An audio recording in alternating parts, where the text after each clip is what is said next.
Hello guys, good afternoon. तो आपको ये बताना था कि जो रीट की एग्ज़ाम डेट है ना, वो अनाउंस हो चुकी है मेन एग्ज़ाम की। देखो, पहला पेपर तो जुलाई में होने वाला है, ये तो आपको पहले से ही पता है कि जो 23 और 24 जुलाई है उस दिन आपका जो क्वालिफाइंग एग्ज़ाम है। जो मेरी रिक्वेस्ट है आप लोगों से कि चाहे आप फर्स्ट ग्रेड की तैयारी कर रहे हो, चाहे आप सेकंड ग्रेड की तैयारी कर रहे हो, आपको ये एग्ज़ाम 101% देना चाहिए। उसके पीछे रीज़न यही है कि आपके पास में एक ऑप्शन रहेगा। देखो, कॉन्फिडेंस अच्छा होता है, बट ओवर कॉन्फिडेंस कभी भी अच्छा नहीं होता। तो आपको चाहे आपकी सब्जेक्ट कितनी भी अच्छी आती हो, चाहे आपको लगता है कि मैं क्वालिफाइंग एग्ज़ाम में 90 मार्क्स तो यूँ ले आऊँगा चुटकियों में, तो भी जून का महीना तो आपको इसके एग्ज़ाम के लिए देना चाहिए। वो आप डिपेंड कर सकते हो कि आपको 1 महीना देना है, 40 दिन देना है या 45 दिन देना है, बट आपको ये एग्ज़ाम 101% देना चाहिए। क्योंकि सेकंड ग्रेड के बाद में भी आपको, जैसे सेकंड ग्रेड बोल रहे हैं अक्टूबर में होगा, तो नवंबर दिसंबर 2 महीने मिल जाएंगे आपको सब कुछ रिवाइज़ करने के लिए। और सेकंड ग्रेड की तैयारी कर रहे हो तो आपके राजस्थान जीके की तैयारी तो ऑलरेडी हो जाएगी ना तब तक, क्योंकि सेकंड ग्रेड में ऑल सारी जीके आ रही है। ऐसे ही फर्स्ट ग्रेड के एग्ज़ाम की कोई तैयारी कर रहा है तो फर्स्ट ग्रेड के एग्ज़ाम नवंबर तक हो जाएगा, उसके बाद में भी आपको 1 डेढ़ महीना मिलेगा। अभी इन्होंने जनवरी बोला, जनवरी में क्या पता डेट जनवरी के लास्ट में है ना, हो सकता है ना। तो इसी वजह से कह रही हूँ, आपके पास एक ऑप्शन रहेगा।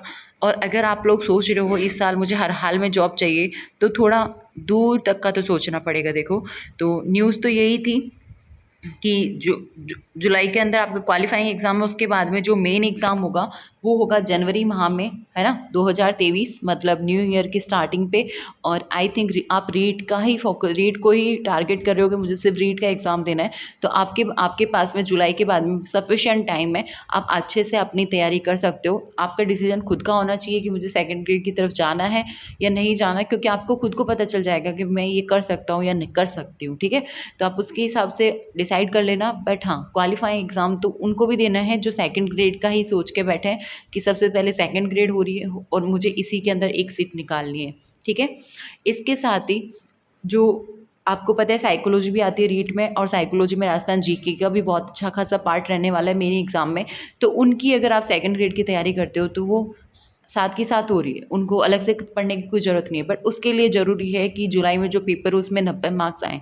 तो अभी अगर आप सेकंड ग्रेड की तैयारी कर रहे हो या फर्स्ट ग्रेड की कर रहे हो, थोड़ा सा टाइम निकाल के, डेली 2 घंटे निकाल के, या फिर जैसे ही एग्ज़ाम आए मतलब जुलाई में, तो 4-4 5-5 घंटे थोड़ा सा पढ़ के दे के आना। क्योंकि अगर 89 मार्क्स आए ना, तो फिर चाहे रोते रहो, चाहे अपसेट होते रहो, वो 89 की 89 ही रहेगी, वो 89 के 90 नहीं हो सकते।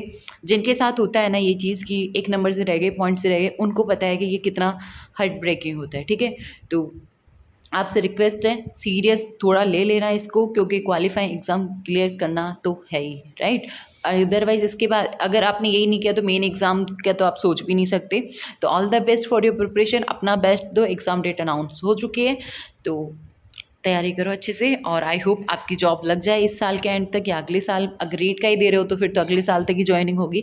और बस सिलेक्शन के बाद में मिठाई खिलाने आ जाना।